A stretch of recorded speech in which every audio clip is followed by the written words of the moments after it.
No ar, Faixa Livre, rádio jornalismo de verdade, a informação de primeira qualidade, a interpretação e os comentários das notícias, entrevistas, o contraditório.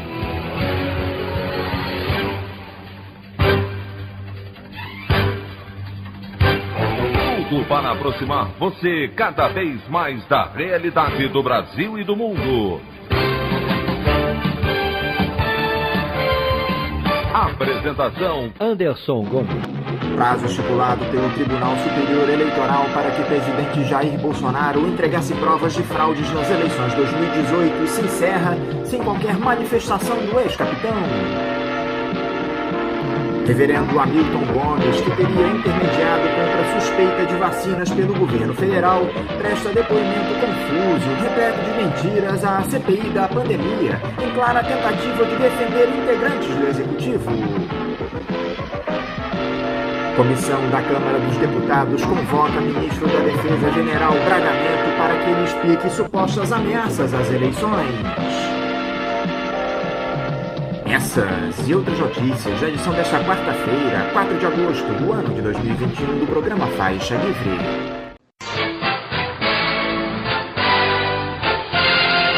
O comentário de Anderson Gomes.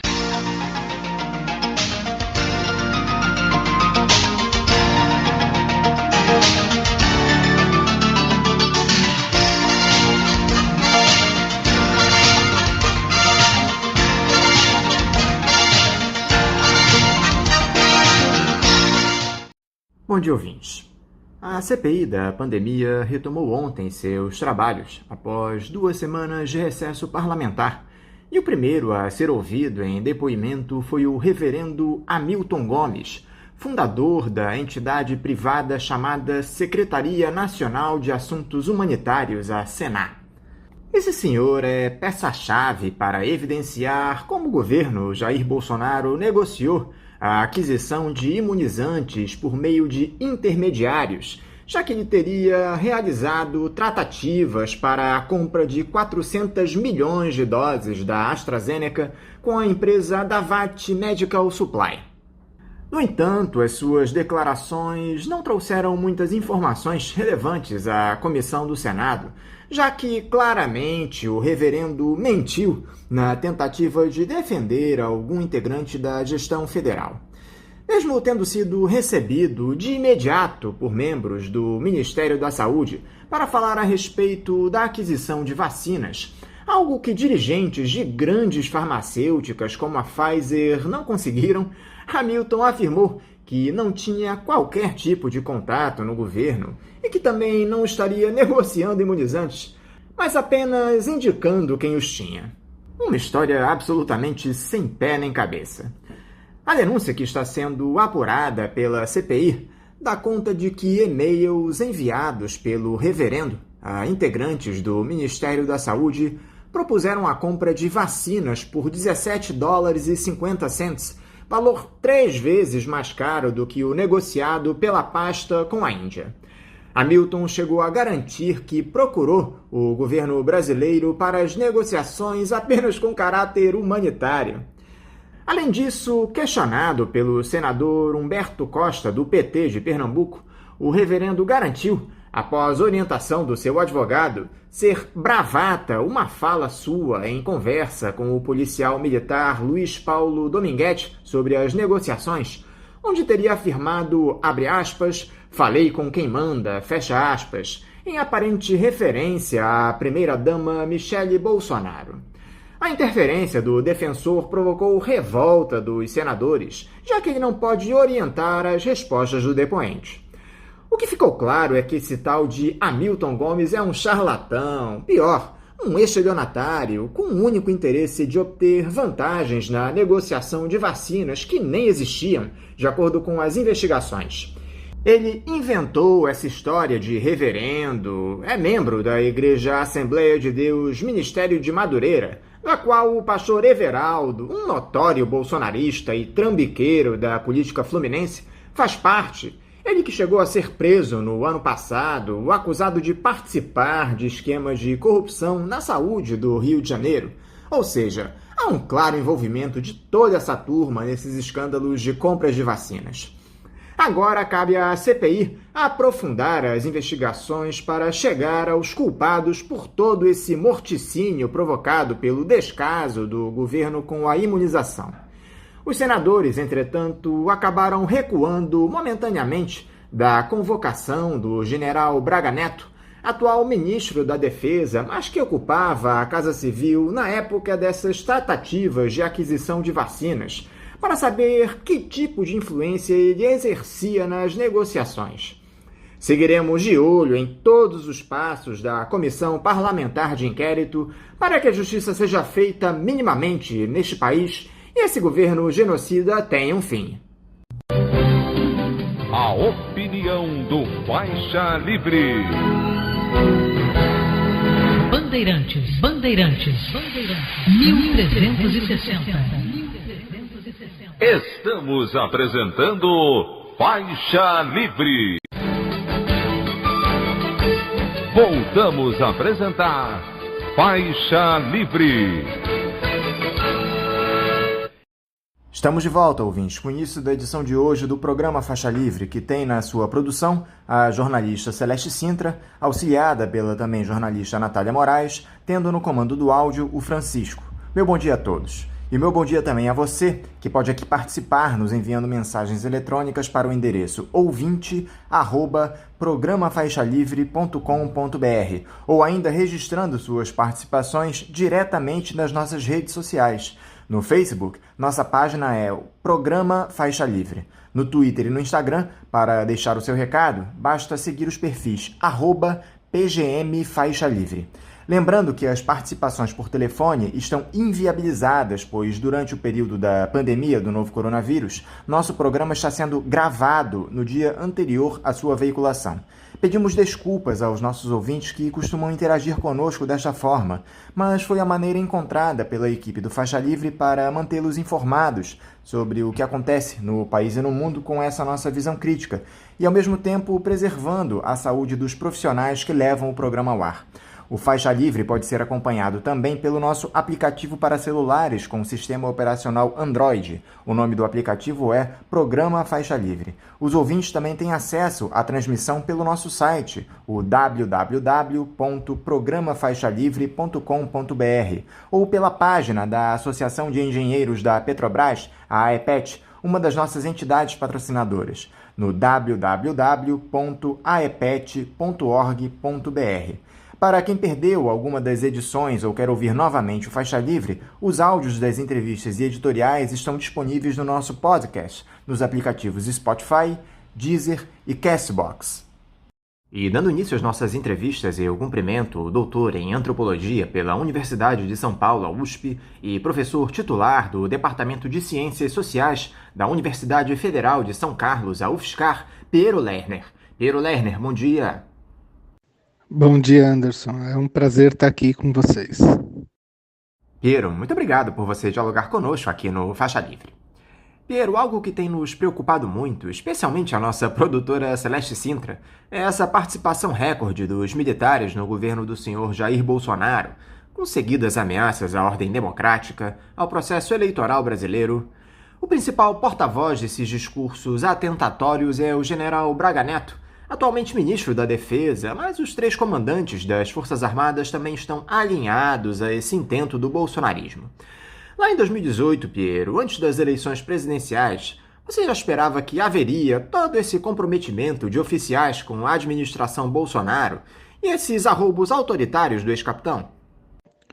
Pois é, então o primeiro fator que você deve considerar aí é quem construiu a candidatura Bolsonaro efetivamente, né?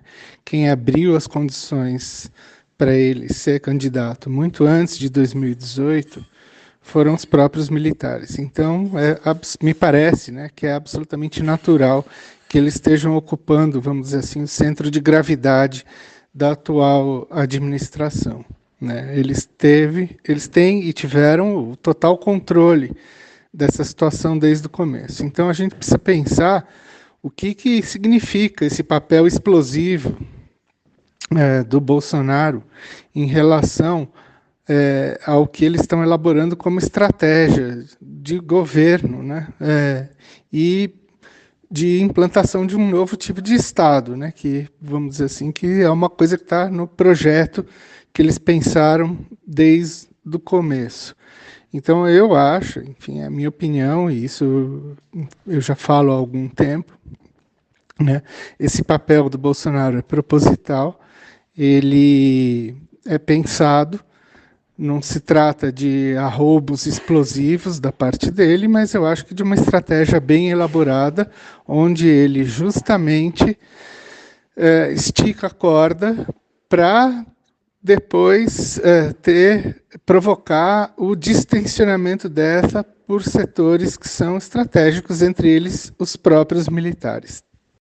Até que ponto, Piero, nós podemos considerar esses recados que os militares têm dado nos últimos tempos, endossando a retórica do chefe do executivo a respeito da realização das eleições do ano que vem?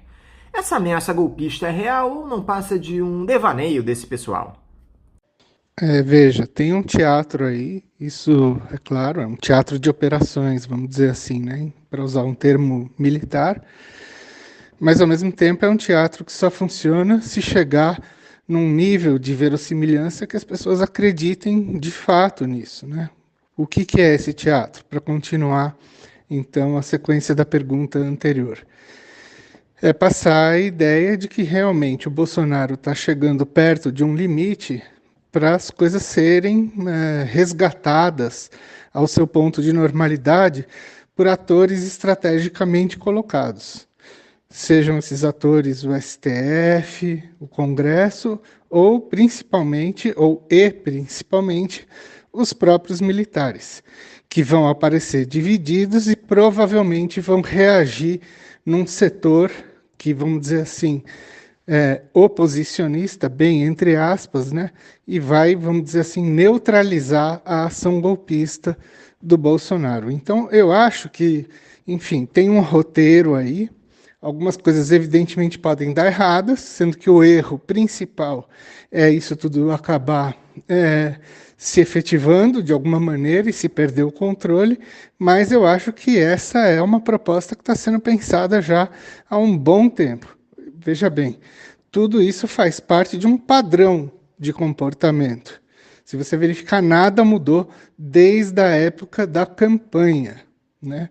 Essa esticada de corda, essa ameaça de rompimento sempre houve, né? E a ideia é essa, né? Ele faz as ações e provoca, vamos dizer assim, uma reação contrária mais ou menos óbvia dos atores de quem se espera essa reação contrária. E aí vai, talvez, né, vamos dizer assim, se o plano der certo, a ideia é que os militares vão acabar salvando o Brasil da própria criatura que eles criaram, né? Agora, Piero, me parece que mais do que a questão dos militares, dessas ameaças que são feitas de maneira constante, o que está colocado é uma disputa de poder político. Eu duvido que o Centrão vai deixar que os militares e o Bolsonaro atentem contra essa democracia burguesa que nós temos, colocando em risco os privilégios que os parlamentares do baixo clero têm. A turma das Forças Armadas e essa ameaça golpista do bolsonarismo tem alguma chance de levar a melhor diante do Centrão, Piero? Eu acho que no caso do Centrão, ou esse dito Centrão, que quer que ele seja, ele tem um papel duplo aí. O primeiro é o de fazer, vamos dizer assim, como que a gente pode dizer, provocar uma adesão à ideia de que o governo Bolsonaro está dividido e que ele está atuando em bases que são fisiológicas, que tem controles outros que são estabelecidos através desses acordos políticos. Ou seja, o que acontece? Ele livra a cara dos militares da ideia de que eles estão, de fato, no controle do governo. E não é absolutamente sintomático que esse aumento de poder, entre aspas, do Centrão apareça justamente quando a imprensa começa a pôr em evidência o fato de que o governo Bolsonaro está inteiramente controlado por militares. Então, eu acho que aí é preciso ver e notar uma entrevista que o general Ramos deu lá atrás, já faz meses isso, Agora eu não me lembro onde exatamente, se foi na época, enfim, em algum lugar, onde ele disse o seguinte: olha, pode entrar o ministro que for, o que interessa é que o nosso pessoal está ali para estabelecer o controle. E eu acho que isso tem que ser tomado no duplo sentido, não só controle dos ministérios, através de todos os cargos que estão em segundo, terceiro escalão, enfim, e que tem uma radiografia, né, ali do controle do orçamento e de como se faz a gestão da máquina pública, e tudo isso sendo sistematicamente mapeado e indo para a gaveta do Gabinete de Segurança Institucional, o GSI, né? Mas, de outro lado, também o controle do que os deputados fazem, né, no Congresso Nacional. Porque, veja bem, quando você tem o controle da máquina de informações azeitado do jeito que ele está, é muito difícil, entendeu? As pessoas terem uma margem de manobra no jogo político como elas tinham antes. Então, eu acho que tem que ser vista com muita cautela essa ideia de que o Centrão está dominando a cena do jogo. Quer dizer, a minha hipótese toda, ela circula dentro da ideia de que Centrão, Judiciário, etc. e tal, são todos agentes que estão terceirizados, entendeu? Diante de uma máquina militar que está se consolidando como uma espécie de pentágono brasileiro, pentágono tabajara, né? A gente chama, né? A ideia de que você tem uma máquina de informações e de centralização da gestão que está se colocando de forma mais ou menos camuflada. Então, eu acho que essa ideia do Centrão como contrapeso precisa ter algumas nuances aí, a gente tem que tomar um pouco de cuidado em relação a isso, em termos de análise, né? Um diagnóstico muito frequente, Piero, sobre esse caos que temos vivido dá conta da existência de um partido militar no nosso país que poderia até lançar candidato no ano que vem para tentar assumir o Palácio do Planalto, rompendo com o Jair Bolsonaro até lá. Essa tese de que os militares têm se organizado para tentar chegar ao poder sem intermediários é algo factível. Até que ponto um militar sem muita história na política teria chances de sucesso em uma eventual eleição presidencial, ou mesmo uma figura apoiada pela cúpula das Forças Armadas? Olha, então, essa tese do partido militar, ela vem dos fim dos anos 80, né, de dois cientistas políticos, o Alain Rouquier e o Oliveiros Ferreira. Ela, enfim, é usada por vários colegas e tem sido bastante popularizada com o uso que o Coronel Marcelo Pimentel fez recentemente, não, né, nos últimos 2 anos, pelo menos ele tem chamado bastante atenção, numa interpretação que eu considero bastante correta dele, embora eu próprio não use a ideia de partido militar. Eu prefiro a ideia de que eles têm uma espécie de central de comando e controle. É diferente, porque eles não se pensam enquanto um partido político, exatamente, do meu ponto de vista, mas eles se pensam enquanto uma unidade militar que está promovendo uma estratégia de ação indireta. Então, dito isso, eu acho o seguinte, a ideia toda é que eles sempre tenham um agente terceirizado agindo, vamos dizer assim, em nome dos interesses deles, né? Não exatamente a ideia de que eles vão se colocar no primeiro plano. Então é isso que eu estava falando com você na pergunta anterior. Na hora que eles passam a ser evidenciados como estando no primeiro plano, na hora que eles viram a situação se tornar uma espécie de telhado de vidro para eles, que a imprensa começa a falar o tempo inteiro nos militares controlando o governo, de repente, do nada, aparece a emergência do Centrão, né? E você vê que eles passam de novo para a retaguarda. Então, esse é um processo complexo, enfim, eles vão tateando esse negócio e vão verificando qual é, diante da situação que está colocada, diante dos cenários que estão sendo colocados, qual é o teatro que eles vão usar, né? Eu acho, na minha opinião, que eles estão forçando toda essa situação justamente para viabilizar a tal da candidatura de terceira via, que vai ser uma candidatura que vai chegar mais ou menos em cima da hora e vai decolar com um sprint final, meio ao estilo do que já foi Bolsonaro 2018. Se você se lembra bem, né, ele estava num patamar baixo e ele começou a decolar, se não me engano, a partir de fevereiro. Com o quê?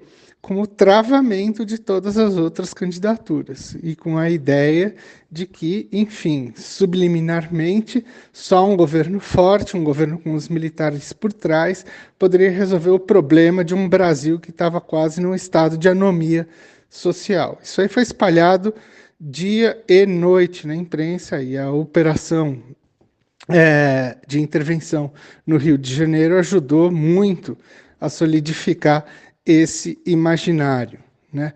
Então, assim, eu obviamente não tenho bola de cristal, mas do meu ponto de vista tudo indica que eles vão apostar numa coisa desse gênero, o que não exclui o fato de que possa haver aí um monte de militares se candidatando a vários cargos, né? Isso tem sido uma tendência exponencial aí nos últimos anos, né? Enfim, um monte de gente se aproveita na onda, né, no embalo dessa própria situação.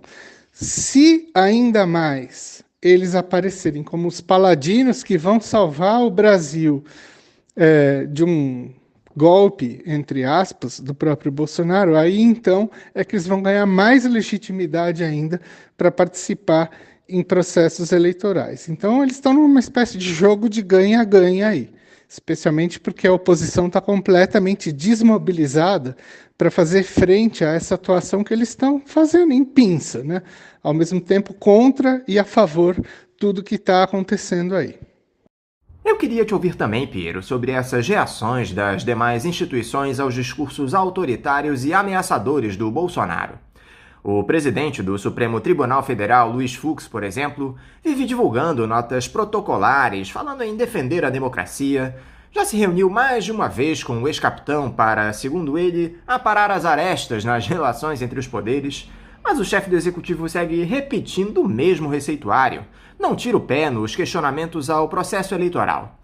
Inclusive, na última segunda-feira, no retorno às atividades após o recesso de meio de ano, o Fux voltou a mandar o recado para o Bolsonaro. Já o Tribunal Superior Eleitoral parece que finalmente tomou uma iniciativa e abriu um inquérito administrativo para apurar os ataques sem provas que ele vem fazendo ao sistema eletrônico de votação e pediu também que o Bolsonaro seja investigado em um inquérito já aberto no Supremo Tribunal Federal. Você acha que essas ações podem vingar e trazer problemas para o presidente? Seria algo apenas para dar uma resposta à sociedade para esse atentado que o ex-capitão promove às eleições, Piero? Mais uma vez eu vou ser um pouco cético em relação a isso e falar talvez um pouco contra, remar um pouco contra essa maré.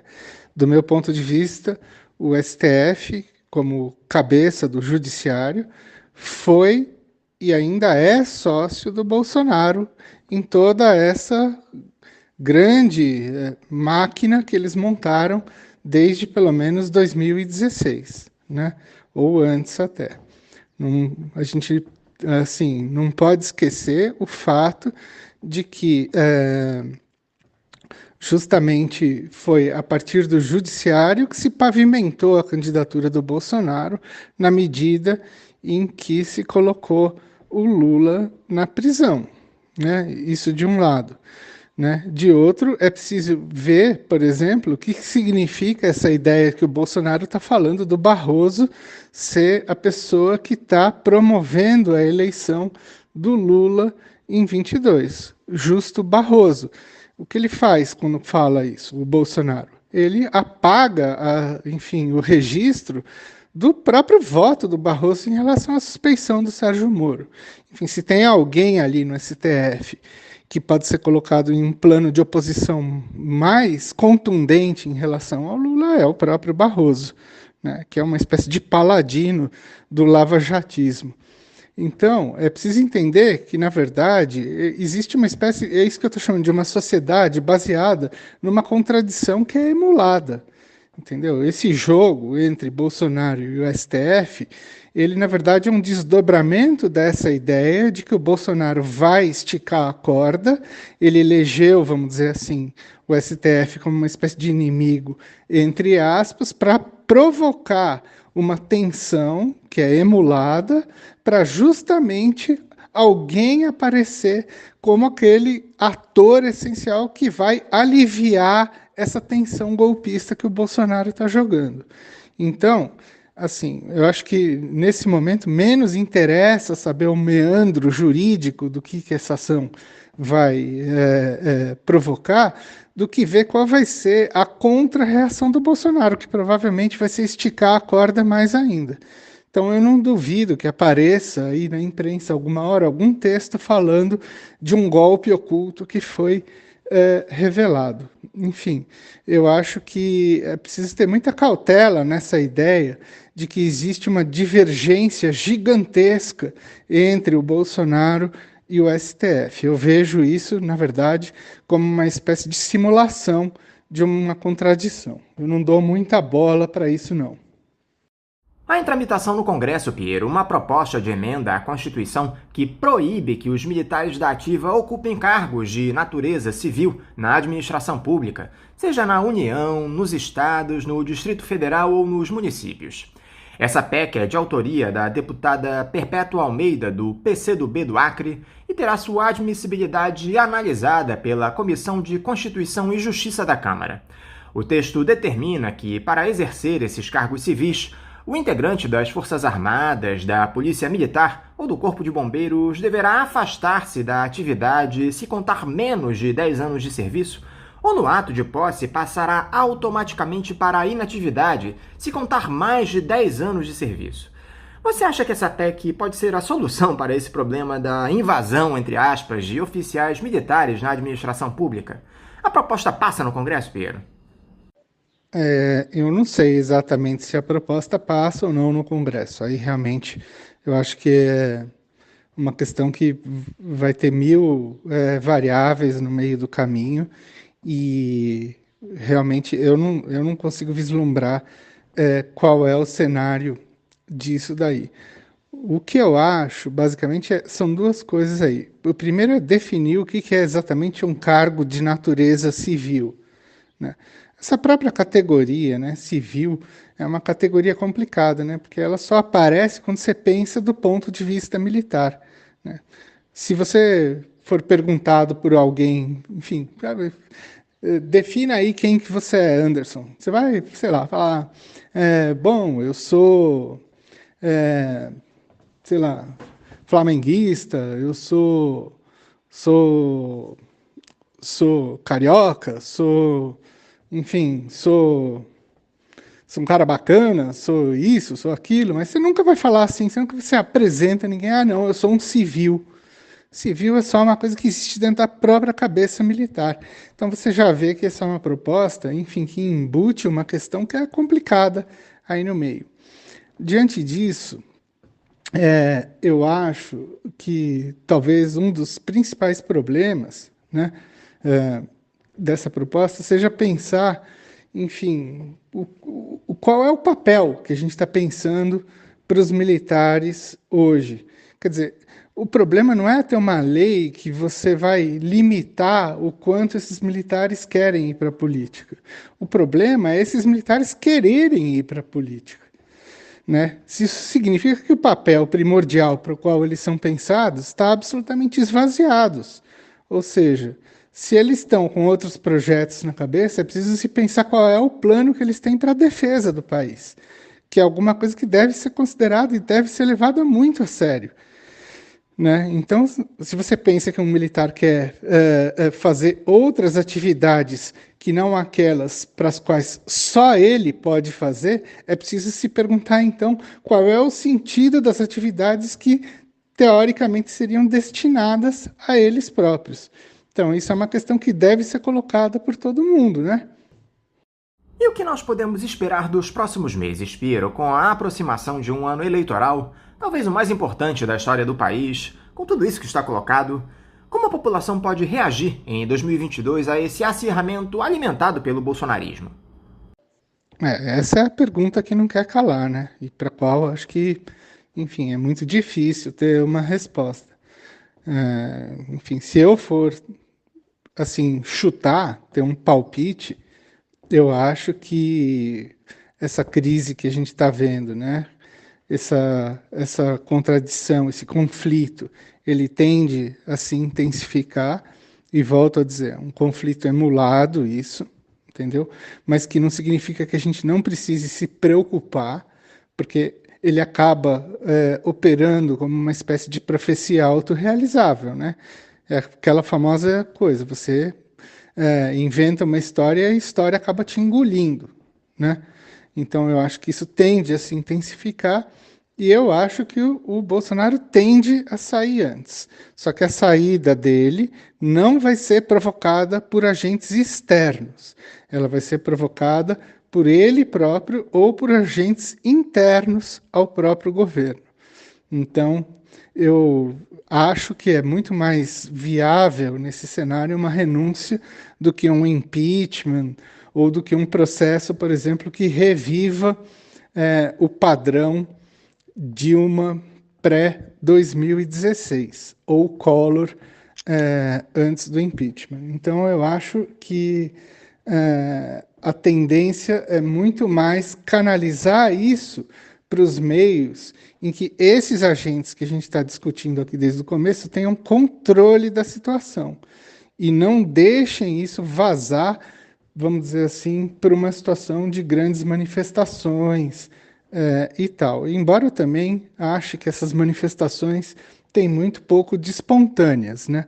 A gente sabe muito bem, já tem fatos bastante bem documentados, enfim, que as manifestações anteriores, né, foram muito dirigidas e tiveram, vamos dizer assim, impulsos bastante concretos, né, para elas se efetivarem do tamanho, né, com a proporção que elas se efetivaram, né. E embora a imprensa esteja, em grande parte, né, abrindo uma frente de crítica gigantesca em relação a Bolsonaro, é preciso perceber que isso é pouco perto do que foi, por exemplo, o trabalho, vamos dizer assim, de mídia que ocorreu durante os anos 2014 a 2016 em relação ao PT, né, com Lava Jato, com tudo mais. Quer dizer, a proporção ainda é muito pequena em relação ao que foi aquilo. Então, eu acho que, na verdade, isso é uma espécie de conflito tácito que vai sendo dirigido a partir de cima. Não acho que a gente deva esperar aqui grandes pressões que venham da base para o topo. A esquerda deve ter que tipo de papel em um quadro como esse, Piero? É hora de se aliar com esses ultraliberais que se dizem de centro democrático para derrotar o Bolsonaro? É possível se imaginar uma candidatura genuinamente progressista para se colocar contra esse projeto de entrega do Estado Nacional, mas que tenha viabilidade eleitoral? Eu acho, e isso eu já achava desde antes das eleições de 18, que a esquerda não pode ter um papel somente reativo. Ela não pode agir por simples oposição reflexiva em relação ao Bolsonaro, né? Porque cada ato que ele faz, ele espera justamente o quê? A ideia de que você vai ter alguém projetando um discurso que é exatamente o polo oposto daquilo que ele fala. O que eu esperaria da esquerda, mas o que eu acho que não vai acontecer, é uma esquerda que justamente consiga enxergar a situação de que tem um consórcio operando essa situação toda e de que esse conflito tem um grau de simulação muito alto, né? É uma coisa que, por exemplo, eu dizia já na eleição de 18, que era absolutamente ineficaz ficar batendo no Bolsonaro, porque ele é um saco de pancada.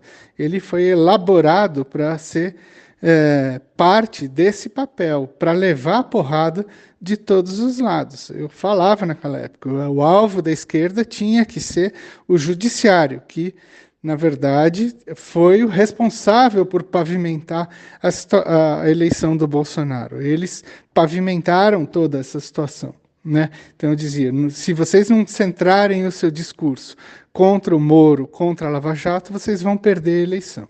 E não foi isso que aconteceu. A esquerda poupou a Lava Jato e poupou o Moro e poupou a Justiça Eleitoral também, que até um mês antes era, segundo o próprio discurso do PT, a causadora da fraude eleitoral, que era a ausência do Lula nas eleições. Então foi nessa época que o Bolsonaro começou a falar em fraude, se você se lembrar bem. Foi entre o primeiro e o segundo turno. Ele começou a falar em fraude, e aí o que aconteceu? O Haddad, por oposição reflexiva, simplesmente reagiu endossando o papel da justiça eleitoral. Então o Bolsonaro sequestrou essa pauta, e a esquerda agiu reativamente ao sequestro de pauta que o Bolsonaro provocou. E é isso que ele faz o tempo todo.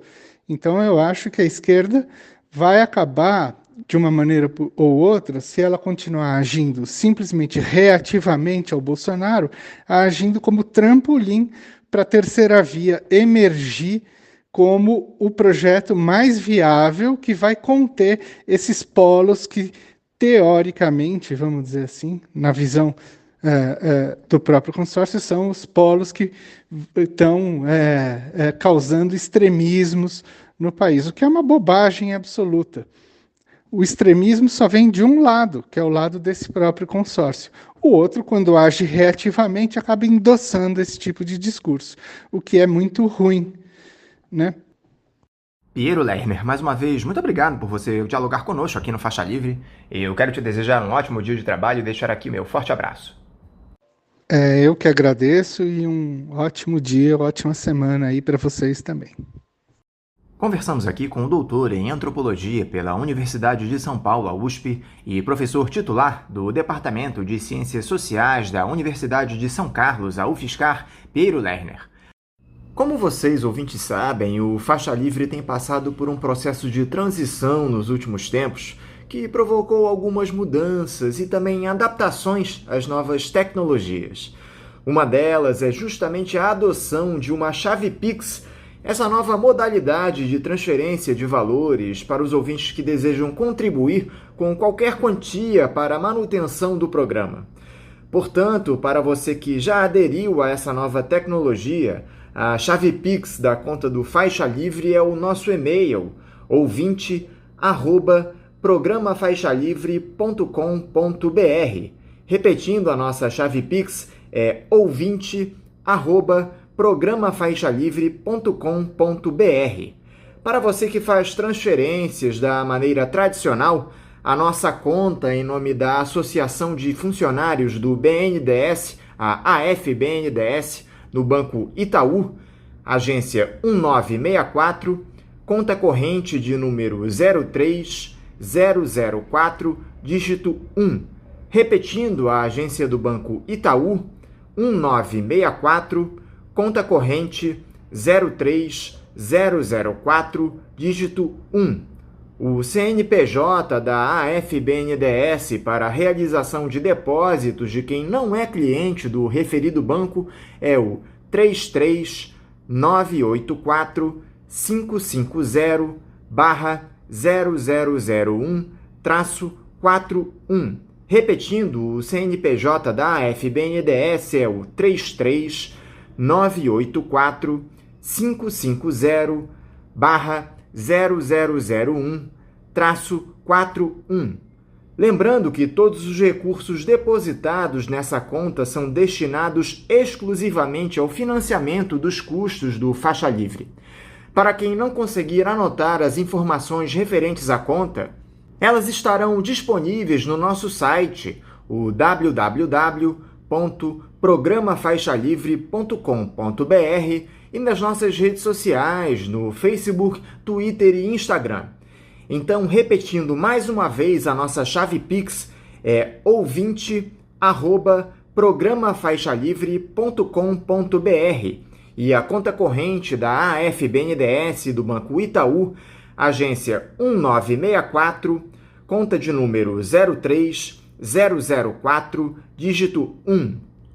Bom, antes de nós irmos para o nosso próximo intervalo, eu quero dar aqui uma informação importante para quem deseja seguir a ciência política, se especializar na ciência política, porque o programa de pós-graduação em ciência política da Universidade Federal do Estado do Rio de Janeiro, a Unirio, lançou o edital de seleção discente da próxima turma de mestrado em ciência política.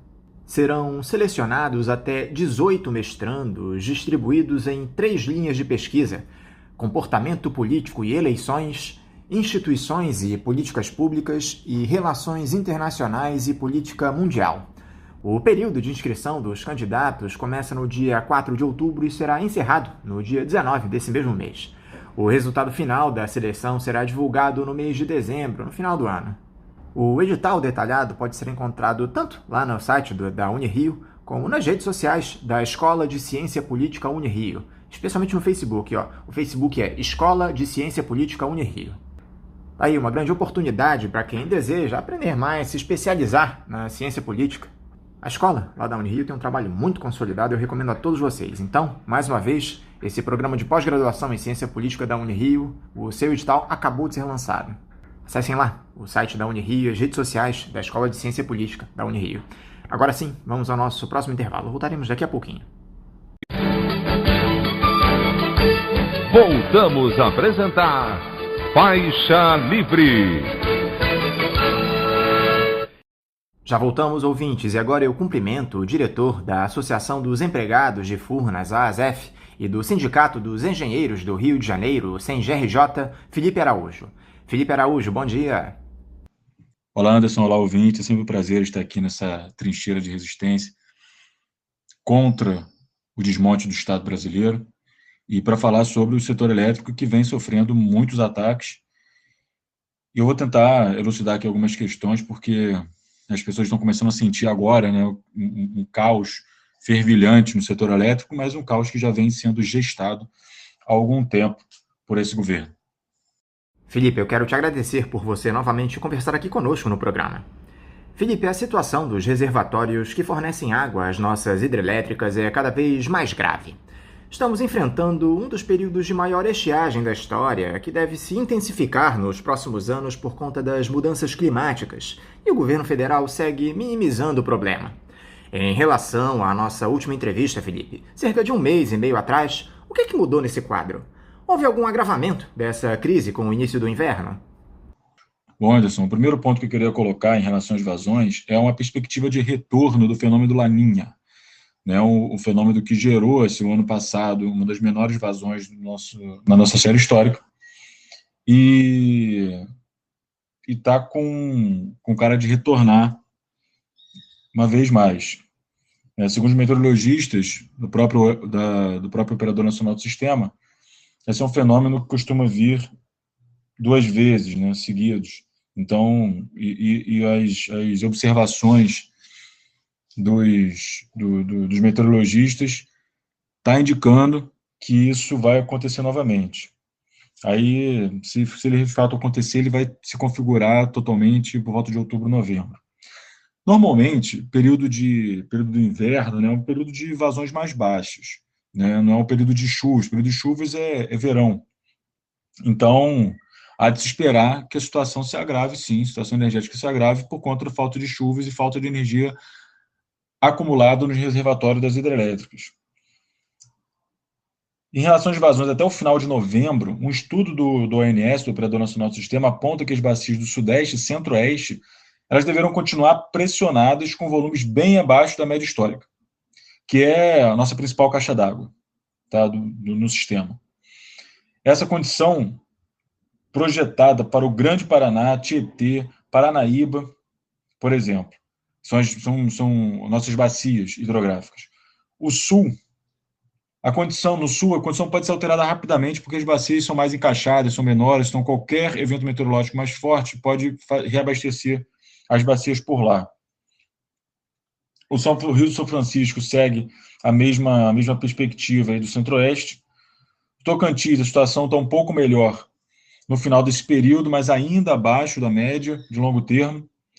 E na bacia do Rio Madeira, o modelo aplicado para o estudo aponta vazões bem melhores, próximas à média histórica.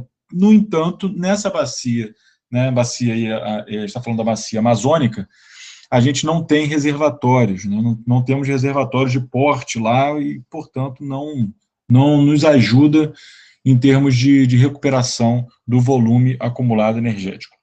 Então, a gente pode sim esperar um agravamento da situação. O que significa agravamento da situação? Menos energia hidráulica disponível, né, acumulados nos nossos reservatórios disponíveis para o sistema elétrico e acionamento de mais térmicas.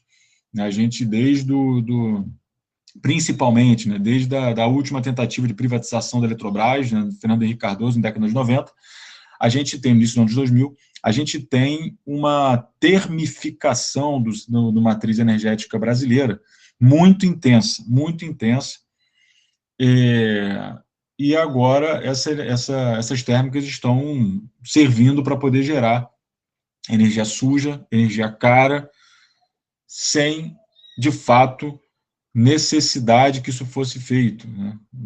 Voltando, uma gestão centralizada desse mercado, que foi mercantilizado nessa mesma época, na época de 2000, foi o grande problema do setor elétrico brasileiro, que foi concebido para ter uma administração centralizada.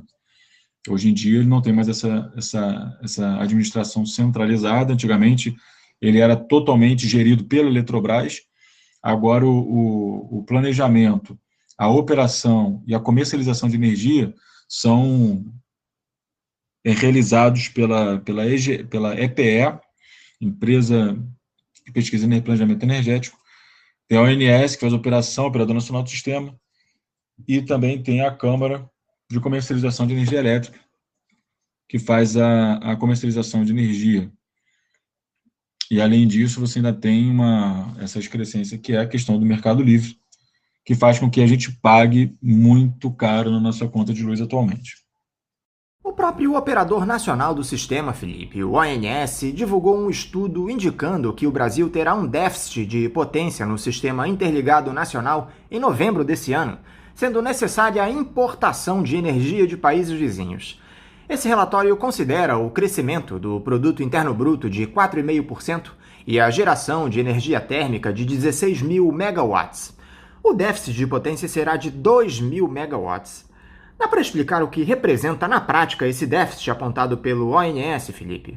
Qual seria o contingente populacional que ficaria desabastecido com essas projeções? Bom, Anderson, primeiramente eu gostaria de ressaltar que o fato disso estar acontecendo, né, o fato do governo estar minorando esse tipo de problema e falando que não vai ter problema para ninguém, é a lógica desse governo. Esse governo ele governa para a burguesia, né? Ele governa para as pessoas que têm dinheiro. Né? Eu faço questão de reforçar aquilo que o Emicida disse em uma fala na televisão. Não é a elite, né? Ele não governa para a elite. A elite pressupõe que seja a melhor fração da população mais dos notáveis, né? Moralmente, inclusive. Isso a gente não tem aqui no Brasil, né? A gente tem uma burguesia mesmo que fica vilipendiando a classe trabalhadora do país e vendendo, sempre que pode, o país para a economia central capitalista do mundo. Né? Então, a gente está vendo isso agora com uma força incrível e quando o governo fala que não vai ter problema é porque a parcela da população que está com níveis históricos de endividamento é o pobre. É o pobre que está empenhando 60% do seu salário. É o pobre que vai ter que empenhar muito mais do seu salário para pagar uma conta de luz ainda mais cara. Porque o rico, para quem eles governam, tem dinheiro. Né? Aliás, está ficando cada vez mais rico, né? durante esse governo. E o acúmulo de capital está sendo também histórico. O nível de endividamento das famílias é histórico, o nível de acumulação de capital também é histórico para essa burguesia. Então, é o primeiro ponto que eu gostaria de ressaltar isso. É por isso que o governo nem se preocupa, porque as pessoas para as quais ele governa não terão problema algum com o aumento da conta de luz, por conta do acionamento de térmicas e por conta do intercâmbio de energia eventual intercâmbio de energia internacional que a gente precise, né? E aí eu entro na questão do déficit.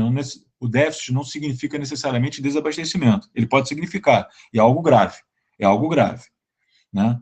É algo que a gente não pode subestimar. É algo que está sendo resultado de uma má gestão, principalmente, do que necessariamente da parte meteorológica. A questão meteorológica influencia? Influencia. Claro que influencia. A gente não pode ignorar o fato de que a meteorologia ela se impõe como um desafio muito grande para os gestores. Mas os gestores foram incompetentes, estão sendo incompetentes, né? Eles foram e estão sendo incompetentes. A gente tem um dos sistemas hidráulicos mais invejáveis do mundo, e eles estão transformando o nosso sistema hidrotérmico no sistema termohidro. Eles estão colocando, desde a década de 2000, das privatizações, da tentativa de privatização da Eletrobras lá do Fernando Henrique Cardoso, que privatizou boa parte, né, mas não privatizou tudo que queria, a gente tem uma situação em que tem se adicionado quantidades incríveis de termoeletricidade na nossa matriz, sujando a nossa matriz de uma forma, assim, muito intensiva, muito intensiva. E essa matriz que tem sido adicionada ao sistema, que está sendo utilizada agora, energia cara, uma energia suja para o meio ambiente, ela é cara socialmente, economicamente, ela é cara ambientalmente também, falando. Mas esse governo, enfim, ele não se importa com isso, na verdade, isso não entra na conta, nem chega a ser considerado caro ou barato, não entra na conta. É uma incompetência tão grande no que tange a ciência, né, o avanço da ciência nesse sentido, da técnica, que isso nem entra na conta dos ditos técnicos especialistas que assessoram esse governo. Então, é essa situação que a gente se encontra, e certamente, se houver alguma falha de abastecimento, né, que a gente ficar dependendo de um intercâmbio internacional para poder adicionar blocos de energia no sistema, no caso, numa situação de déficit, a gente não depende, portanto, única e exclusivamente do nosso sistema interligado nacional, do nosso parque gerador.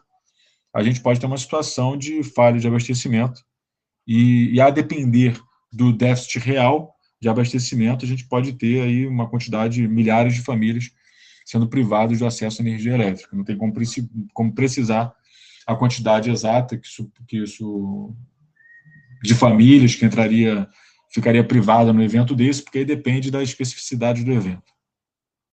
O detalhe, Felipe, é que esse negacionismo do governo federal em relação à crise energética deve custar caro ao país. E não sou eu que estou dizendo, são especialistas do setor.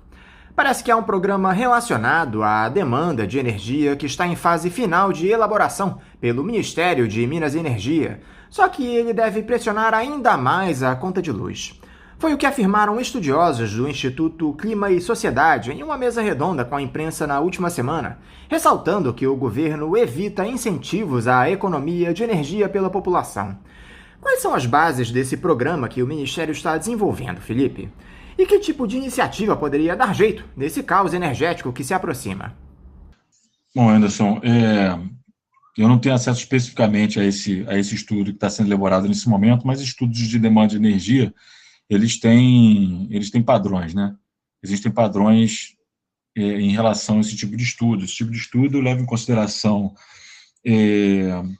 aumento populacional, avanço da produção industrial, avanço da produção como um todo, atividade econômica como um todo, tendo como principal vetor de demanda de energia. A energia elétrica, a demanda de energia elétrica, ela está diretamente vinculada com o PIB, o Produto Interno Bruto de um país. Existe uma correlação muito clara entre aumento do PIB, ou seja, evolução econômica de um país, evolução, quantidade de riqueza produzida por esse país, e a demanda energética que precisa ser disponibilizada para que esse país possa avançar de fato economicamente.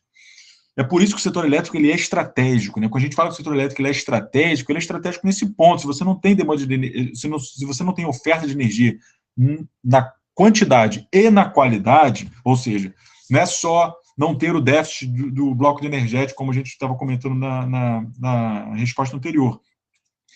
mas também na qualidade, ou seja, não pode ficar oscilando energia, não pode faltar um pouquinho depois de voltar.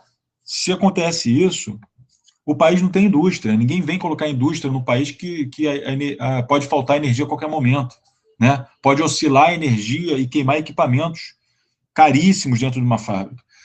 Então, ele é um setor incrivelmente estratégico para o desenvolvimento de um país.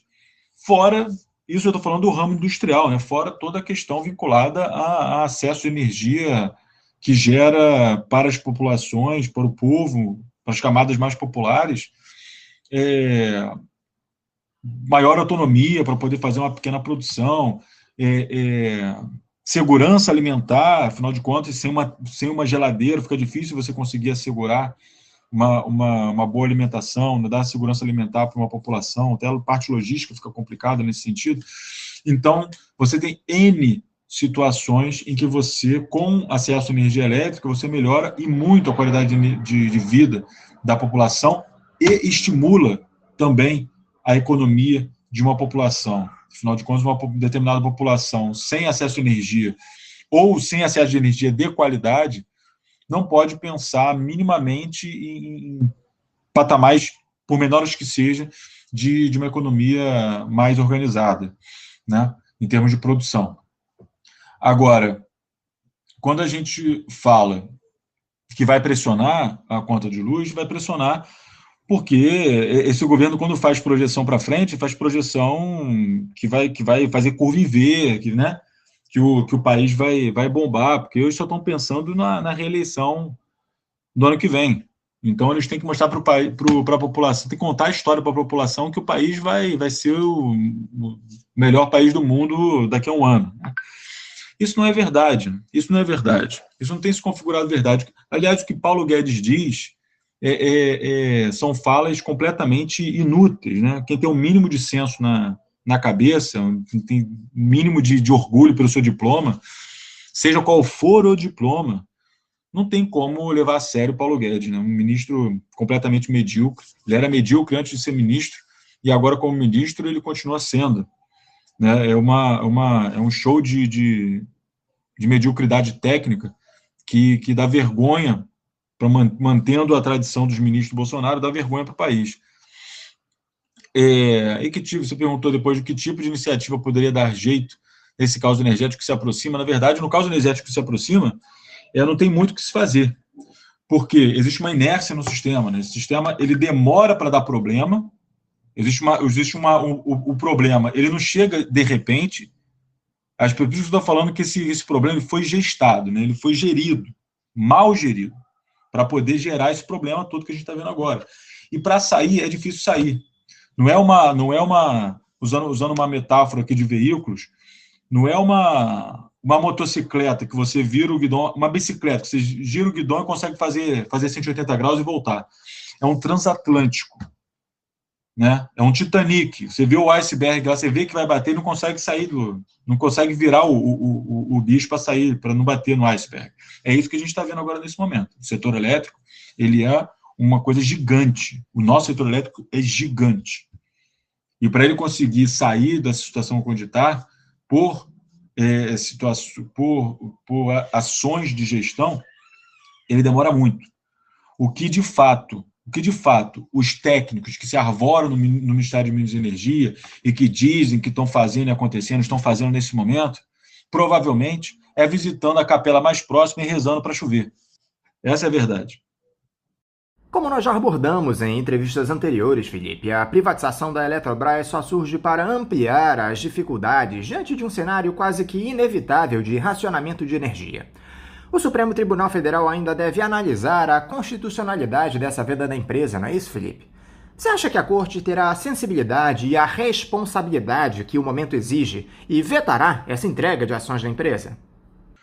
Anderson, nossa luta é toda para que isso ocorra, né? As evidências são muitas, a gente está colocando muita força nessa frente jurídica e, como desde o início desse processo, a gente sabe que os argumentos técnicos estão do nosso lado, nós temos todos os argumentos técnicos embasados que jogam por terra os argumentos do governo, E a gente tem certeza absoluta que se o Supremo for tecnicamente isento, ou seja, fazer o trabalho que ele tem que fazer enquanto juízes que são, essa venda vai ser interrompida, essa venda vai ser suspensa. Essa venda precisa ser suspensa porque ela é inconstitucional. Ela foi feita de uma forma completamente equivocada, num momento completamente temerário. Não existe, tecnicamente, embasamento para venda, tecnicamente, digo, juridicamente, e em termos de engenharia também, em termos de gestão também.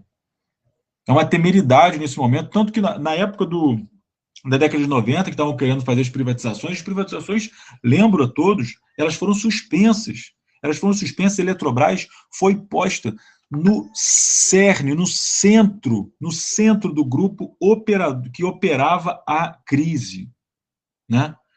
Nesse momento que você precisa da atuação forte do Estado para poder gerir a crise, para ganhar capacidade de gestão de crise, você vende a Eletrobras, não só parte da Eletrobras, como estava se tentando fazer na década no início dos anos 2000, mas toda a Eletrobras. É de uma não só é uma temeridade que beira a irresponsabilidade, né? Esse governo não mede esforços para agradar as economias estrangeiras, enfim, e o capital internacional das economias centrais do mundo. Não mede esforços. O que vai acontecer com o Brasil? Eu acho que eles não apresentaram nem na campanha, nem até o momento, o planejamento deles para o Brasil, porque de fato não tem. O planejamento não é para o Brasil, o planejamento é para outros países, outras mátrias, né? Porque aqui no Brasil a gente não tem um planejamento, o planejamento é destruir, como já foi dito já pelo próprio presidente em outras oportunidades. E é isso que eles estão fazendo. A gente espera que o Supremo, avaliando minuciosamente todos os argumentos que nós estamos apresentando, eles tenham, não digo nem a sensibilidade, né? Que não é um caso de empatia para se ter sensibilidade, é um caso de responsabilidade. Responsabilidade. Se eles honram a toga que eles vestem, eles precisam suspender essa venda. E não é porque eu sou funcionário de Furnas, uma das empresas do Grupo Eletrobras. É porque eu sou brasileiro. É porque eu tenho vergonha na cara. E espero muito que eles também tenham. Vocês que defendem a Eletrobras pública, Felipe, têm se articulado na tentativa de evitar a privatização da empresa? Durante esse recesso parlamentar, houve algum tipo de ação empreendida por vocês junto a parlamentares, atos públicos? Como anda a mobilização contra mais esse crime, Felipe? A nossa principal frente tem sido a frente jurídica, né? A gente já teve 2 ADIs impostas aí uma através do Podemos, outra através dos partidos de oposição. A gente está gestando aí talvez uma outra ação para poder entrar aí no âmbito do Supremo. E ao longo de todo esse processo, a gente vai entrar com inúmeras interposições no jurídico para poder interromper esse processo. A cada passo que eles derem, a gente vai jogar caco de vidro para eles andarem descalços, né? Eles colocaram aí um cronograma bastante irreal, né? Bastante mundo de Alice, e a gente vai mostrar para eles que o mundo não é assim, né? Não é assim que se rouba um país, não é fácil assim que se rouba um país. E a gente está começando a retornar nesse mês de agosto nossas atividades do Salve Energia no canal Salve Energia. Vamos fazer algumas transmissões ao vivo a respeito do processo, para vocês acompanharem como estão sendo as ações jurídicas e outras ações do Salve Energia. Estamos propondo outras atividades, está tendo um volume interessante aí de procura de pessoas que estão fazendo denúncias, né? Então, entre em contato com a campanha Salve Energia pelo Futuro do Brasil, qualquer rede social que você escolha, praticamente todas, menos o TikTok, que a gente não conseguiu encontrar uma pessoa que tem uma capacidade mínima de fazer aquelas danças, mas se você colocar no Facebook, no Instagram, no Twitter, todas as principais redes sociais, portanto, nós estamos presentes no YouTube, Salve Energia pelo Futuro do Brasil, e denuncie, né, principalmente as pessoas que estão nesse nesse processo, tanto dentro da Eletrobras quanto dentro do Ministério da Economia, do Ministério de Minas e Energia, que certamente as pessoas estão sendo pressionadas a trabalharem, a entregar informações sem ter contrato assinado, sem ter nada, só para poder cumprir um cronograma fictício. Entre em contato, denunciem, que a gente vai encaminhar isso para frente e vai fazer com que os responsáveis, as pessoas sejam responsabilizadas por aquilo que eles estão fazendo. Algo que chamou a atenção sobre essa venda da Eletrobras, Felipe, é que ela deve desabrigar 1.500 pessoas no município gaúcho de Candiota, nas imediações da usina de Candiota, vilas operária e residencial. Essa área pertence à CGT Eletrosul, empresa subsidiária da Eletrobras, e os terrenos, bem como os imóveis, poderão ir a leilão com a privatização, obrigando os moradores a deixarem suas casas. Muitas dessas pessoas vivem há mais de 6 décadas no local. O absurdo dessa privatização é tão grande, Felipe, que alcança esferas que nós sequer imaginamos. Pode afetar a vida de milhares de pessoas das mais diversas formas. Sim, pois é. Existem vários aspectos assim que afetam a população e que são... O setor elétrico é um dos setores mais complexos do mundo, né? Ele é complexo economicamente, ele é complexo politicamente, ele é complexo tecnicamente, ele é complexo ambientalmente, ele é complexo geopoliticamente. Ele é complexo em todas essas esferas. E, portanto, por ter tamanha complexidade, ele afeta não só os trabalhadores ou aqueles diretamente relacionados a eles, como no caso citado por você agora, mas também a gente está falando de uma situação em que as pessoas vão ter que pagar muito mais para poder rodar um comércio, né? Aquele pequeno comerciante que está achando que vai ser algo bom, na verdade, vai ser ruim para todo mundo, porque vai ter um aumento significativo de aumento de energia. A gente já teve, aí da década de 90 até 2000, a gente já teve um aumento acima da inflação, de mais de 60% nas residências, na conta residencial, mais de 100% na conta industrial. Acima da inflação, por conta das privatizações que ocorreram naquela década. Porque, enfim... Se fosse estatal, não tinha por que ter esse aumento tão grande assim acima da inflação. Ainda mais porque a sinergia do sistema seria muito melhor, né? As perdas seriam muito melhores, seriam muito menores, e a gente teria uma utilização muito mais racional desse sistema, da energia, e, portanto, seria muito mais barato. Foi, de fato, a mercantilização da energia elétrica na década de 90, foi uma grande aventura, né? Uma grande aventura mercantil, que dá cada vez mais errado e a gente acrescenta mais remendos a essa aventura mercantil e a gente está pagando preço por isso. Literalmente estamos pagando preço por isso. E vamos continuar pagando de inúmeras maneiras diferentes. Esse é mais um dos problemas que a gente vai ter que encarar pela frente, essas famílias terão que encarar pela frente. Mas você pode ter certeza que as pessoas que se encontram nas áreas diretamente ou indiretamente afetadas pelos empreendimentos, pode ter certeza que eles sofrerão muito. Hoje em dia a gente tem uma quantidade muito grande, por exemplo, de suprimentos que são comprados em municípios vizinhos das nossas usinas, dos nossos empreendimentos. Se isso for colocado se for no cenário de privatização, em que se prevê até o desaparecimento das subsidiárias, né? Existia até essa garantia de por 10 anos manter subsidiárias, agora o próprio Bolsonaro vetou, então as subsidiárias podem deixar de existir e a holding, a Eletrobras Holding, ser a dona das usinas.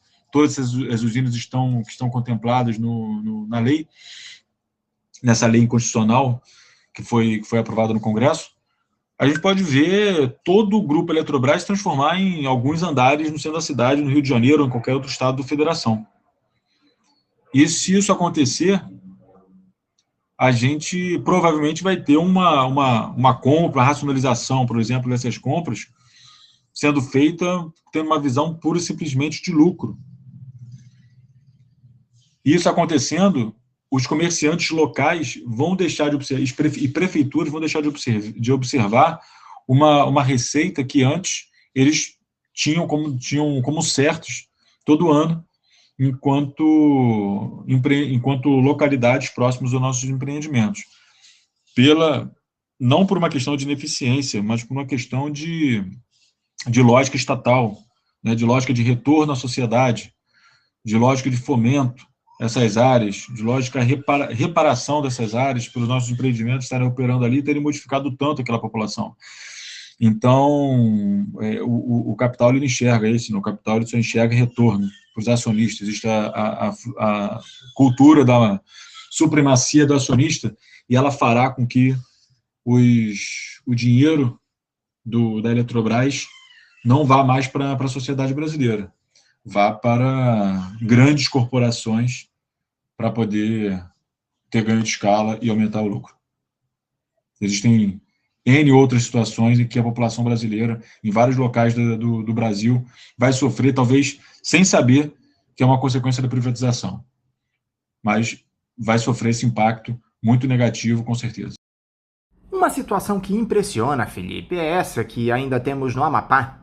Depois daquele apagão em quase todo o estado que tivemos no início do ano, parece que não mudou muita coisa por lá. Um temporal que atingiu o estado na semana passada deixou mais de metade dos municípios sem energia elétrica.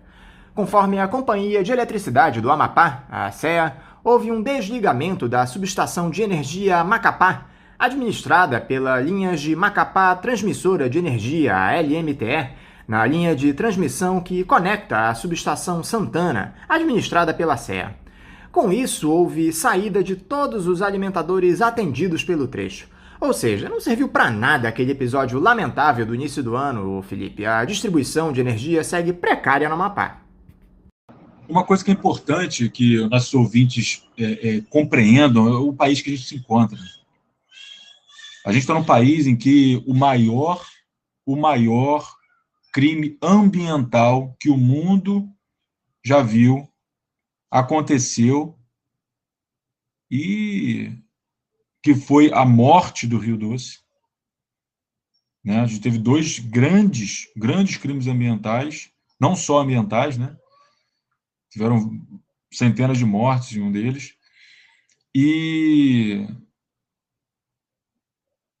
cometidos aí por empresas controladas pela própria Vale do Rio Doce, a antiga Vale do Rio Doce, e nada aconteceu.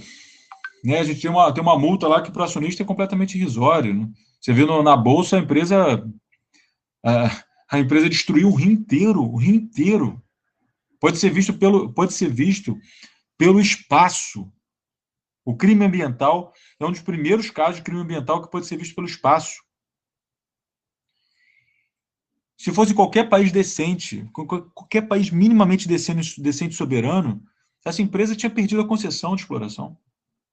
Ela tinha perdido a concessão de exploração na hora. Não é que aqui não existe isso, né? Aqui no setor elétrico, no caso lá do Amapá, a gente vê uma coisa muito grave, que é a financiarização do setor de energia, um setor estratégico, de novo, um setor estratégico. Os donos dessas empresas privadas, elas não são empresas, não são pessoas pessoas jurídicas que estão colocando sua vida para produzir energia, não. São grupos financeiros de investidores, fundos de pensão, fundos de alto risco. No caso lá do Amapá, os apagões do Amapá, a controladora da empresa responsável pelo maior apagão do Amapá era conhecido como Fundo Abutre, né? Um fundo que compra a empresa lá na Bacia das Almas para poder fazer uma aposta e depois vender lá na frente com grande lucro no curto prazo de tempo. Gente, setor elétrico, qualquer atividade que você vai fazer é longo prazo de tempo. Não existe curto prazo de tempo no setor elétrico. Não existe. Se você faz uma gestão com curto prazo de tempo, você está fazendo uma gestão irresponsável e temerária. Só que para esses fundos de pensão, para esses fundos de investimento, a temeridade é do retorno, porque o único comprometimento deles é retorno para o acionista, é retorno para o pensionista, retorno do investimento, para bater a meta anual. A meta deles é anual. né? Existe a meta com maior prazo, claro, no fundo de pensão, mas, de fato, eles apuram isso anualmente. A pressão pelos gestores é uma pressão de muita monta anual. E aí, principalmente no caso lá do Amapá, que é um fundo de alto risco, né? E aí, só essa distorção de mercado, que é um risco de mercado imenso, já coloca em risco todo o sistema. Existem estruturas do nosso sistema integrado nacional que são estruturas sistemicamente importantes. As estruturas sistemicamente importantes, se elas falharem, podem apagar 4 estados da federação. Cada uma delas.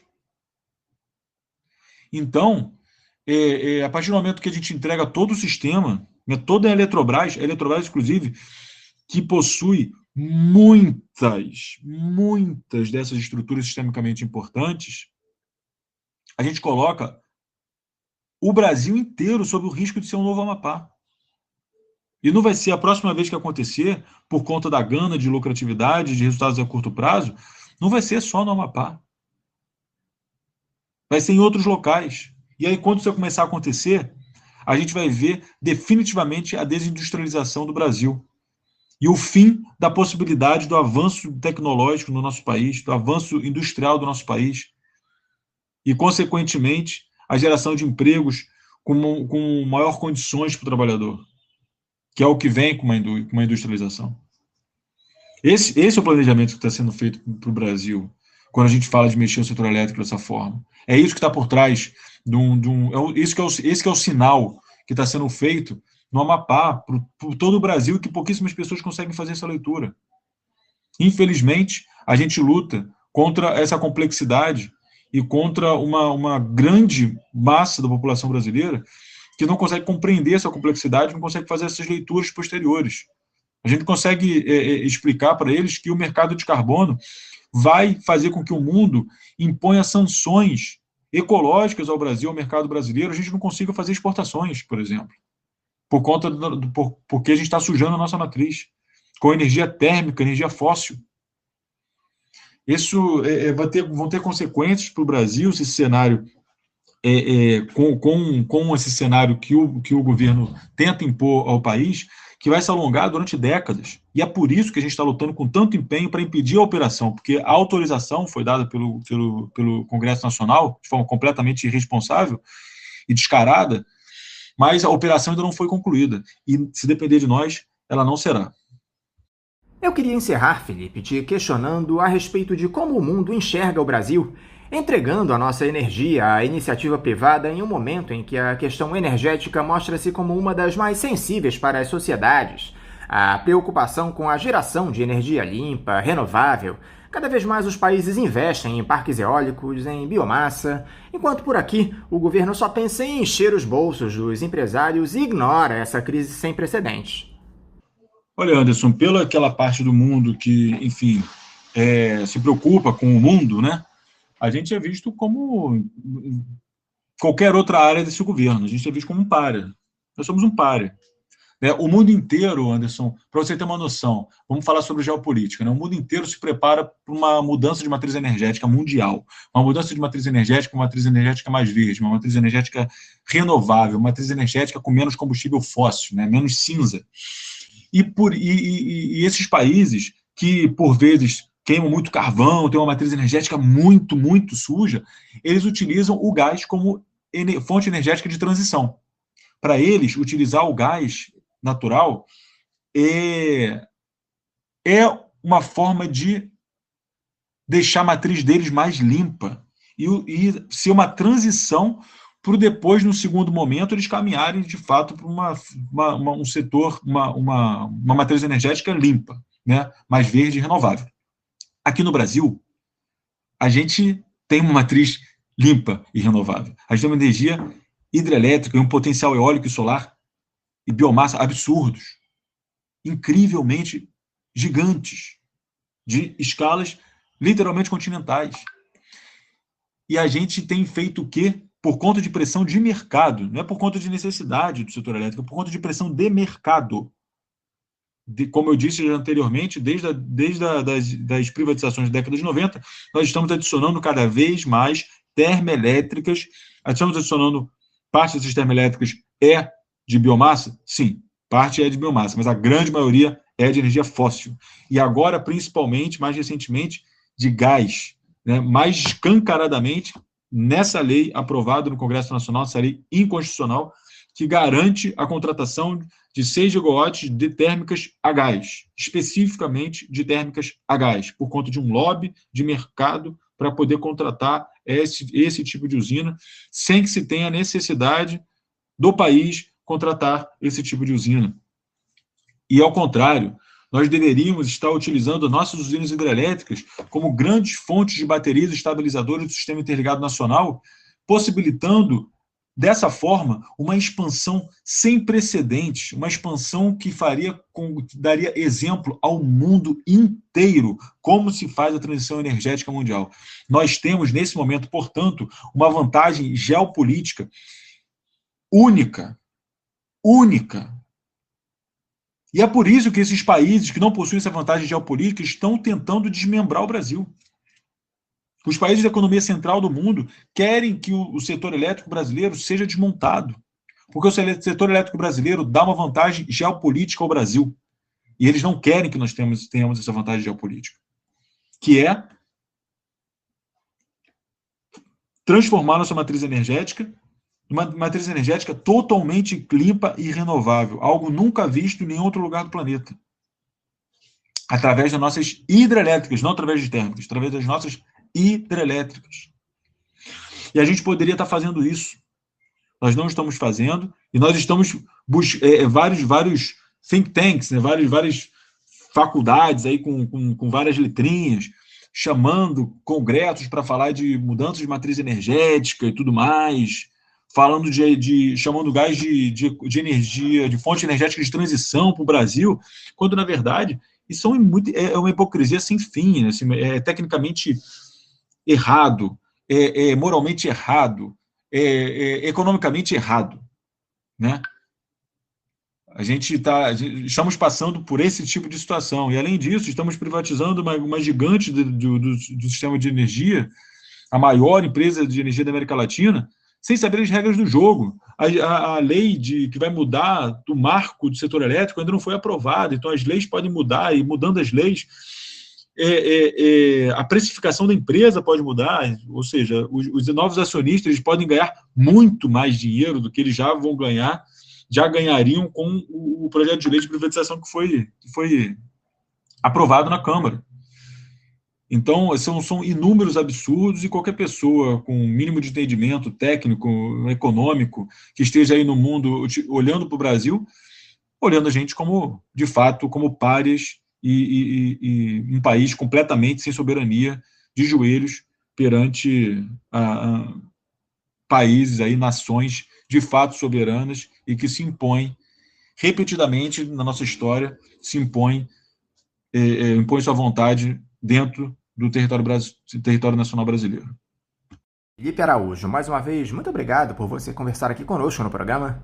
Eu quero te desejar um ótimo dia de trabalho e mandar também meu forte abraço. Obrigado, Anderson. Obrigado, ouvintes. Eu gostaria de lembrar aqui, por último, fazer uma convocação a todos que nos ouvem nesse momento e que venham nos ouvir no futuro, que entrem na campanha Salve Energia pelo Futuro do Brasil. A Eletrobras, gente, não foi privatizada. A Eletrobras não foi privatizada. Eu gosto de enfatizar muito isso. Por quê? Porque o Congresso Nacional, de forma vergonhosa, deu autorização para que a privatização ocorresse, né? Ele deu autorização, mas ele não disse que existe obrigação de privatização. Então, se a operação não ocorrer, e ela não ocorrerá, não existirá privatização.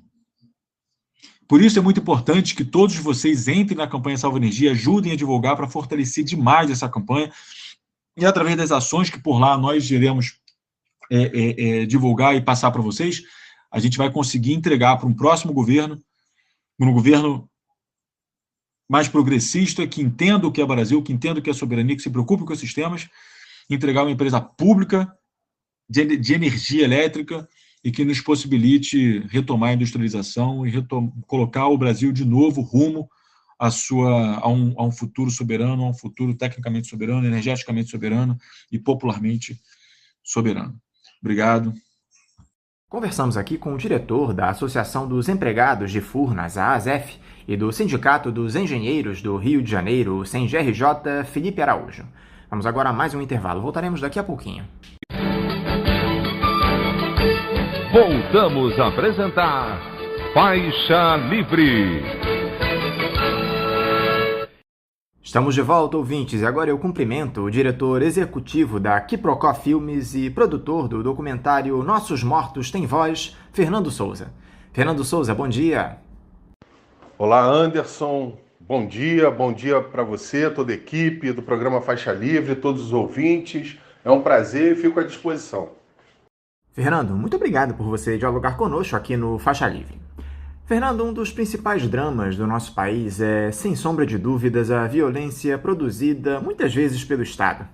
E você se debruçou recentemente sobre esse tema, dirigindo, ao lado do Gabriel Barbosa, o documentário Nossos Mortos Têm Voz, que aborda histórias de vítimas de violência na Baixada Fluminense, incluindo desaparecimentos forçados, trazendo uma visão crítica sobre a atuação das polícias na região. Eu gostaria de saber primeiro, Fernando, como é que se deu o processo de produção desse documentário? Quais fontes vocês buscaram para trazer números e imagens dessa violência provocada pelas forças de segurança do Estado? Quem são as principais vítimas desse verdadeiro morticínio? Então, Anderson, Nossos Mortos Têm Voz é um documentário produzido em parceria com o Fórum Grita Baixada, instituição fundamental para que essa obra acontecesse, o Centro de Direitos Humanos de Nova Iguaçu, apoio da Fundação Harish Ball, da Casa Fluminense, do Fundo Brasil de Direitos Humanos, da Rede de Comunidades e Movimentos contra a Violência, da Rede de Mães e Familiares Vítimas da Violência do Estado na Baixada Fluminense. E o diálogo com essas instituições, com essas organizações, eu diria que foi fundamental para que a gente pudesse produzir esse documentário. E é um documentário em que a gente busca garantir e conferir protagonismo para essas mães e familiares vítimas da violência do Estado na Baixada Fluminense, que a gente, como a gente costuma dizer, que muitas vezes tem como alvo, ou na maioria das vezes, jovens negros, né? Então essa é uma realidade do Brasil e na Baixada Fluminense não é diferente, infelizmente. Então, o filme traz esses depoimentos dessas mães e familiares vítimas da violência do Estado. A gente tem como ponto de partida a chacina da Baixada. A chacina da Baixada aconteceu no dia 31 de março de 2005, quando 29 pessoas foram assassinadas por policiais militares do batalhão da Polícia Militar do Estado do Rio de Janeiro, de Duque de Caxias. E a partir desses casos a gente traz aí esse debate, a partir também de depoimentos de pesquisadores que trabalham, pesquisam e estudam esse tema, né, o tema da segurança pública, justiça criminal, enfim, todas essas problemáticas, né, colocadas por esses temas.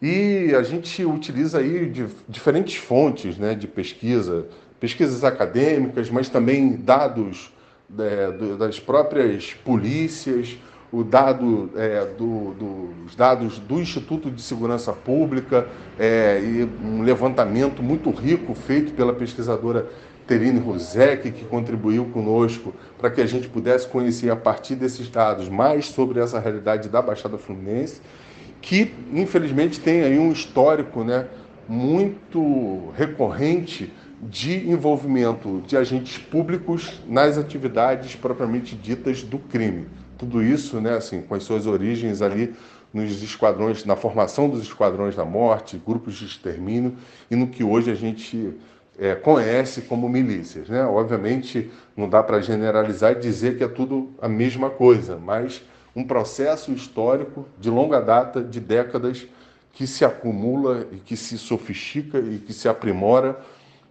e que tem, vamos dizer aí, muitas vezes o poder público, os agentes do Estado como âncora principal para colocar essas atividades propriamente ditas do crime em prática na Baixada Fluminense. Então, a gente traz aí uma perspectiva que, justamente como você fala, que visa problematizar essa atuação do Estado na Baixada Fluminense, incluindo aí a problematização sobre a participação desses agentes, muitas vezes, nessas atividades criminosas. E qual foi o principal desafio que vocês enfrentaram nessa produção, Fernando? Você e o Gabriel. Eu acho que um dos desafios importantes assim para a produção, no período de pré-produção, produção, pesquisa, é justamente encarar essa realidade tão brutal, tão violenta, né, que acaba resultando na morte desses jovens, mas adoecendo muitas vezes essas mães, esses familiares. Então a gente buscou sempre tratar de forma muito cuidadosa todo esse processo, com muito carinho, com muito respeito a essa dor, a esse luto, a essa luta dessas mães e familiares vítimas da violência do Estado. Assim, a gente está falando de processos absolutamente marcantes e dolorosos para essas pessoas que acabam tendo que enfrentar aí muitas vezes outras violências do Estado, mesmo após essa violência brutal da execução sumária, do desaparecimento forçado, né? Enfrentar o Estado nas suas burocracias, entranhas, em busca de justiça, em busca de verdade, em busca pelo direito à memória desses familiares e filhos. Então, a gente, ao longo desse processo, acho que um dos grandes desafios e a nossa maior preocupação era conferir um tratamento respeitoso a todas essas camadas que acabam, de alguma forma, aí, atravessando esse tipo de violência. E, por outro lado, assim, eu destacaria também, durante o processo de pesquisa e identificação de personagens, o fato de que muitas pessoas, né, vítimas dessa violência brutal por parte do Estado, acabaram, por um motivo ou outro, mas sobretudo por conta do receio, por conta do medo, por conta da insegurança, muitas vezes por estarem, né, por viverem em locais conflagrados pelos agentes do Estado, pela violência do Estado, que se recusaram a falar conosco, que se recusaram, inclusive, sequer a entender o propósito do projeto, o propósito do filme. Então, esse também foi um desafio, o desafio de identificar essas mães, familiares, e, por outro lado, na medida em que a gente identificava muitas recusas para falar, e recusa devido ao medo, e o medo meio que atravessando esses processos aí violentos. Então, eu destacaria essas duas dimensões, vamos dizer assim, como dimensões importantes e de desafio que a gente acabou enfrentando ao longo desse processo de produção, de pesquisa, pré-produção do documentário Nossos Mortos Têm Voz. Agora, parece que essa obra foi licenciada para a Universidade de Washington, nos Estados Unidos, não é isso? O que isso significa? Explica aqui pra gente, por favor, Fernando. O documentário já foi ou será exibido aqui no Brasil? Como as pessoas podem ter acesso a ele? Sim, Anderson. O licenciamento do documentário Nossos Mortos Têm Voz para a Universidade de Washington celebra a trajetória do documentário e eu acho que é muito importante porque faz com que o filme seja inserido em definitivo no debate acadêmico norte-americano. Então, o filme se insere em definitivo nesse debate. O filme um momento também em que a gente celebra a trajetória desse trabalho, que já percorreu mais de 9 países fora do Brasil, que percorreu quase todos os estados brasileiros com exibições e debates, com a minha presença ou do próprio Gabriel, que dirige o filme comigo. Então, com mais de 100 exibições no Brasil, em espaços culturais, universidades, espaços culturais, enfim, assim, uma diversidade de encontros e debates que a gente, junto com o Fórum Grita Baixada, sobretudo, promoveu na Baixada Fluminense, no Rio, mas em outras partes do Brasil. Então, esse licenciamento é muito importante porque celebra essa trajetória e faz com que o filme tenha um alcance cada vez maior no que diz respeito ao público.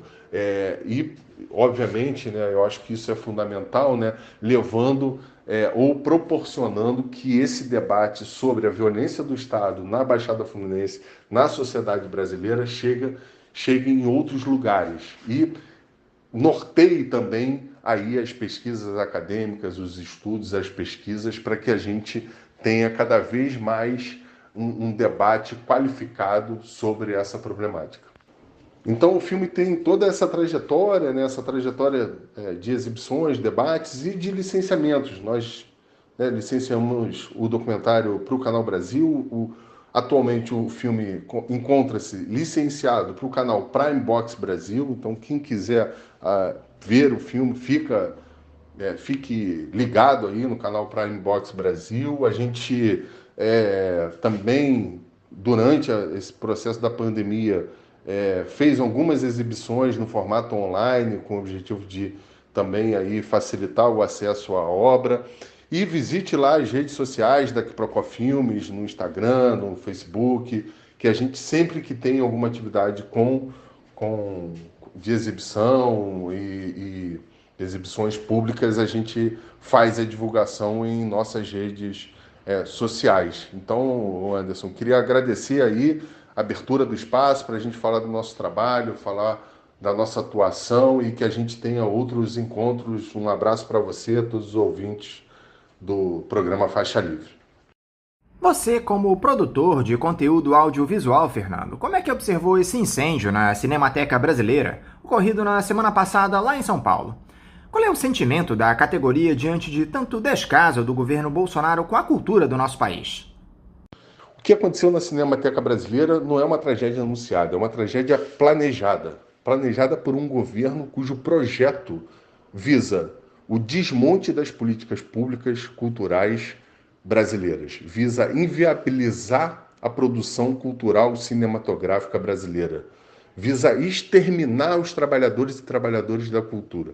Esse é o projeto do governo Bolsonaro, apresentado inclusive durante as eleições. Durante as eleições, esse governo, o próprio Bolsonaro já expressava de diferentes formas ataques ao setor da cultura. Ora, visando desqualificar e mesmo, em alguns momentos, criminalizando trabalhadores e trabalhadoras da cultura. A gente está falando, para falar aqui só do cinema e do audiovisual, a gente está falando de um setor com uma capacidade de geração de emprego na casa de 300 mil empregos anuais. A gente está falando de um setor com capacidade de geração de renda, de geração de postos de trabalho, com impacto real na economia, no nosso PIB, no Produto Interno Bruto, com uma capacidade de impacto maior do que setores aí mais tradicionais, como o setor farmacêutico, né? Então a gente, infelizmente, vive sob um governo que não consegue compreender, por exemplo, o impacto econômico da cultura e da economia criativa na nossa economia, na geração de emprego, de renda, de trabalho, de postos de trabalho. Então o nosso sentimento, por um lado, é de revolta, mas também de tristeza, porque o campo da cultura e da economia criativa do cinema brasileiro podia agora estar nesse momento justamente contribuindo para que a gente tenha a retomada da nossa economia num contexto em que a gente vive uma grave crise sanitária, mas também econômica, provocada por esse governo que desde o começo da pandemia, né, tem reagido de forma irresponsável e até mesmo criminosa com relação ao enfrentamento das consequências da pandemia, com as consequências sanitárias, mas também econômicas. Isso não é diferente no campo da cultura, isso não é diferente no campo do cinema, isso não é diferente quando a gente pensa aqui das possibilidades que a gente poderia ter da contribuição do cinema brasileiro para a retomada da nossa economia. Então, nosso sentimento é de revolta, mas isso também não é uma novidade, infelizmente, né? A gente recentemente teve aí um incêndio também criminoso do Museu Nacional, né? Essa semana agora a gente viu com muita alegria a reinauguração do Museu da Língua Portuguesa, que sequer houve a presença de qualquer representante do governo federal. Então, tudo isso é muito planejado e arquitetado e faz parte desse projeto de poder do governo Bolsonaro. Vocês do setor cultural pretendem se organizar de alguma forma, Fernando, para questionarem esse descaso do governo federal? Não é a primeira vez, infelizmente, nada indica que será a última que o Bolsonaro vai produzir a destruição do patrimônio cultural do nosso país.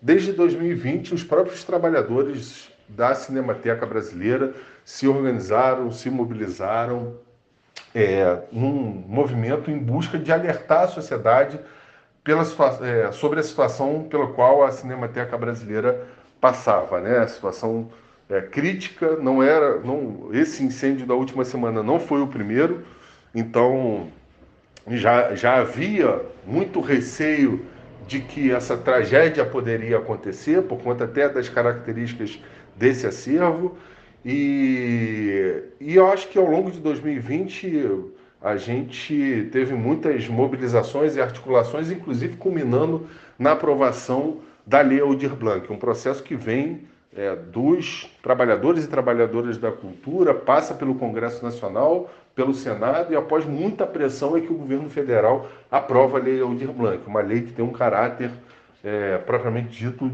emergencial, que busca justamente nesse momento de crise sanitária provocado pela pandemia, socorrer e dar as condições para que as pessoas que trabalham com cultura pudessem ter as suas condições materiais de sobrevivência garantidas. Então a gente segue mobilizado.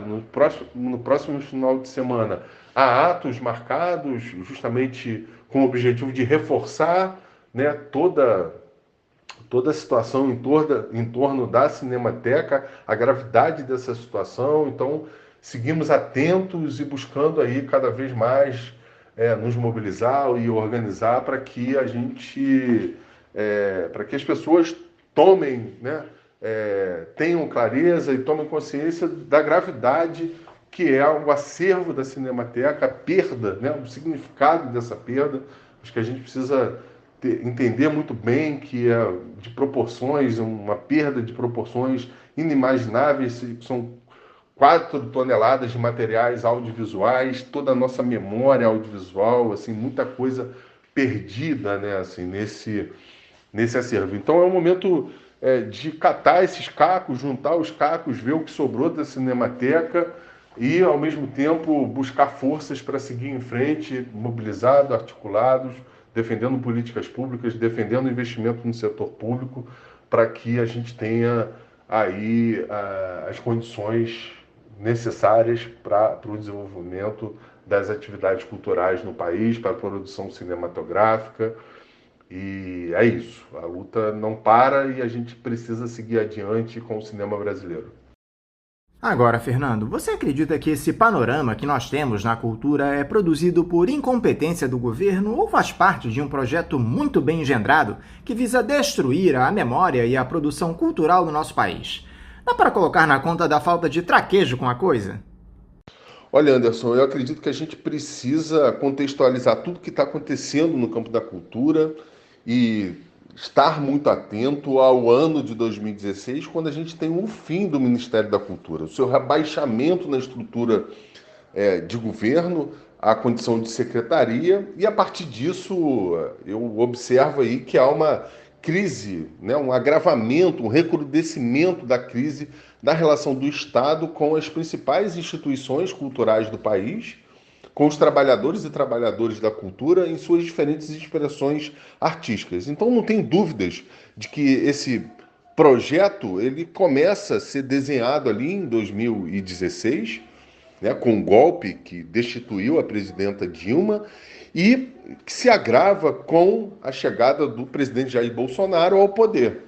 E aí é muito claro essa relação que coloca um projeto muito bem desenhado, que visa acabar com as instituições culturais, que visa inviabilizar as produções artísticas no campo do cinema, no campo do audiovisual e em todas as áreas do setor cultural, elencando, inclusive, esses trabalhadores, né, nós, trabalhadores e trabalhadoras do setor, como inimigos da nação. Então, assim, não é uma falta de traquejo do governo, tampouco um acidente, o que aconteceu, por exemplo, com a Cinemateca na última semana. É um projeto de poder que visa acabar e inviabilizar a criação artística, a produção cultural do país.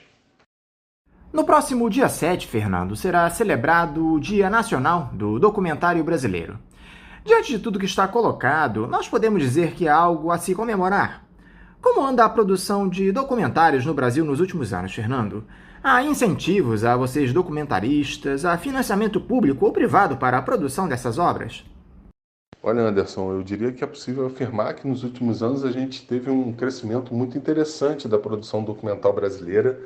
Essa produção com uma inserção cada vez maior dentro do Brasil, em diferentes espaços, no mercado dos festivais nacionais, nas universidades, espaços culturais, enfim, um público aí muito interessado em consumir esse tipo de produção, uma inserção relevante nas plataformas de streaming, que é uma realidade hoje que a gente precisa trabalhar e pensar, mas que está aí, está colocada, então a gente também percebe que há uma absorção por parte dessas plataformas nessa produção, e um aspecto que eu acho que é muito interessante da inserção, que diz respeito da inserção dessa produção documental no cenário internacional, através dos festivais, também nas universidades estrangeiras, nos Estados Unidos, na Ásia, na Europa, países da África, ou seja, esses filmes, né, essas produções documentais chegando cada vez mais longe,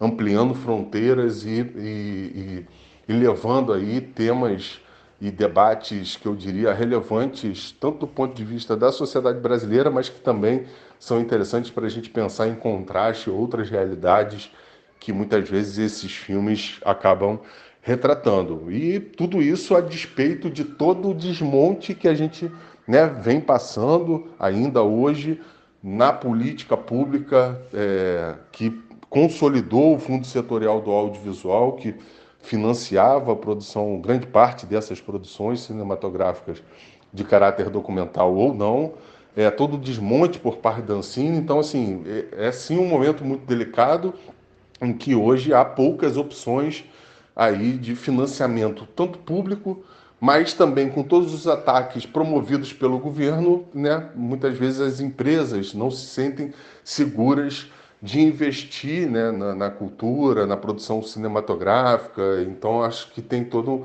uma problemática aí colocada a partir, sobretudo, dos gestos e atos do próprio governo em desqualificar os trabalhadores e trabalhadoras da cultura, desqualificar o nosso cinema, desqualificar a cultura brasileira. Então, tudo isso acaba tendo consequências também no que diz respeito às possibilidades de financiamento privado, por exemplo.